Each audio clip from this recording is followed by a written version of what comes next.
여러분 안녕하십니까, 진성호입니다.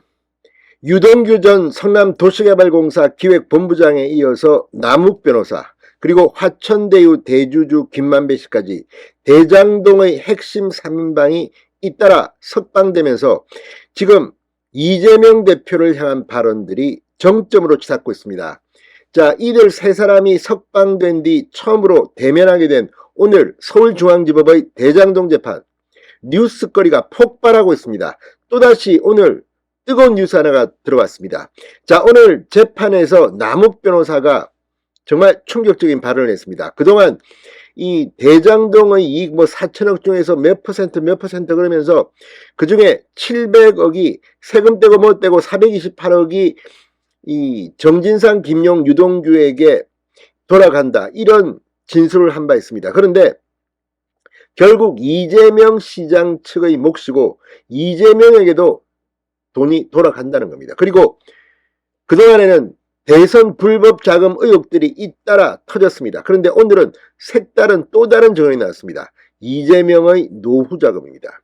그러니까 이 돈이, 대장동에서 나온 이 돈이 이재명의 4번의 선거와 노후 자금으로 사용된다는 취지의 진술인데, 정말 이재명 법적으로는 예단하지 않겠습니다. 재판이라는 것이 이 법적 증거, 또 변호사를 잘 사면 어떻게 도망치고 하기도 합니다만 이재명은 쉽지는 않을 겁니다. 그럼에도 불구하고 법적인 문제를 떠나 도덕적으로 오늘 상당히 중요한 진술들이 나오고 있습니다. 남욱 변호사는 뭐라고 했을까요? 진성호의 융단 폭격 시작합니다. 이재명 더불어민주당 대표를 융단 폭격합니다. 방송에 앞서 아직 진성호 방송에 구독자가 아니신 분은 붉은색 구독 버튼 눌러주십시오. 더 좋은 방송으로 보답하겠습니다. 자, 대장동 사건의 핵심 3인방, 그중 한 명인 천화동인 4호 소유주 남욱 변호사가 대장동 사업 이익 중 일부는 이재명 성남시장 측 몫이라고 이 화천대유 대주주 김만배 씨로부터 들었다는 지난 법정 발언과 관련해서 또 다른 유의미한 발언을 했습니다. 자, 이재명 측 몫의 의미는 이재명 대표의 최측근 정진상, 김용과 유동규뿐만 아니라 이재명 대표도 포함된 의미로 이해했다는 취지입니다. 지금까지는 3인방에만 나왔지만 그 몫은 이재명도 포함된다. 남욱 변호사는 이재명 대표 측이 대장동 사업 이익과 관련 이 시장 측 몫을 이 대표가 그동안 치른 4번의 선거와 이재명 시장 측 노후 자금으로 생각했던 것으로 유동규 씨로부터 들었다고 증언했습니다. 오늘 서울중앙지법에서 열린 대장동 재판에선 김만배가 작년 2월 대장동 개발 이익 관련 민간 사업자 목 4,040억 중 자신의 지분 49%의 절반인 24.5%를 이재명 대표 측에 주기로 약속했다는 내용이 다뤄졌습니다.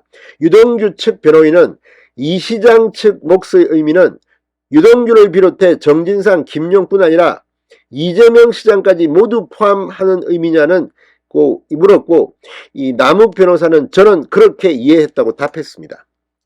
그러니까 그동안은 정진상, 김용, 유동규만 나왔는데 이재명도 거기에 포함된다, 그렇게 이해했다는 겁니다. 자, 유씨 변호인은 결국 이재명 시장 측 목 지분은 성남시 관계자들이 알아서 자기들이 정하는 것이라고 당시에 생각했느냐고 물었습니다. 남욱 변호사는 대장동 사업 책임자가 이재명 시장이기 때문에 이재명 시장의 의사에 따라서 그게 결정되는 게 아닌가, 그렇게 생각하고 있다고 답했습니다. 그러니까 이재명 시장 측 지분이라고 툭 뗐다고 칩시다. 그럼 결국 그걸 정진상, 김용, 유동규가 요리하는 게 아니라 결국은 이재명의 의중이 가장 많이 반영된다는 취지로 해석됩니다. 검찰은 남욱 씨는 정진상, 김용, 유동규 씨에게 천화동인 지분의 24.5%에 이르는 수익금을 주기로 약속한 사실에 관해 구체적으로 자백하고 있다. 정진상 씨 구속영장에서 밝힌 것으로 이제 검찰은 이재명 대표에게까지 칼날을 겨누고 있는 것으로 보입니다. 김만배의 대장동 사업 지분 49%의 절반인 24.5%가 정진상, 김용, 유동규 씨 등 3인방 몫이며 이에 해당하는 금액은 700억 원이지만 이 김 씨가 공통비, 공동으로 부담할 사업비, 세금 떼고 뭐 떼고 하면 428억 원을 주기로 했다는 겁니다. 유동규 변호인은 이재명 시장 측 몫이라는 게 결국 총류 집단 소유 관계인 것으로 보면 되느냐고 했습니다. 그러자 남욱 변호사는 저는 그렇게 이해했다고 답했습니다. 그러니까 이 700억에서 뭐 떼고 428억 원이 이재명은 쏙 빼고 나머지 정진상, 김용, 유동규 3인방의 것이 아니라 총류 집단 소유 관계. 그렇게 말하면 이재명 몫이 제일 많을 가능성이 높지 않습니까? 그렇게 이야기했다고 남욱 변호사는 답했습니다.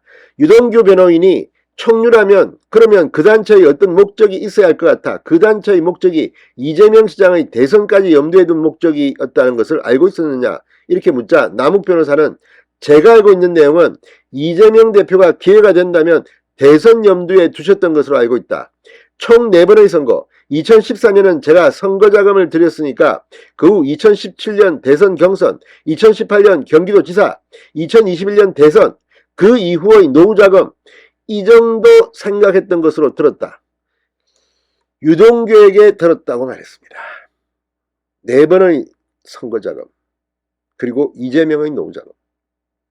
자, 남욱 변호사의 이 발언이 맞다면 이제야 큰 그림이 그려지는 것 같습니다. 아무튼 여기에 대해서 이재명 측은 또 반론을 할 겁니다만 오늘 서울중앙지법의 대장동 재판은 너무나도 많은 뉴스가 쏟아지고 있습니다. 이제 3인방 외에 이재명 개인의 노후자금 이야기가 나오기 시작했습니다. 진성호의 융단 폭격이었습니다. 여러분 감사합니다.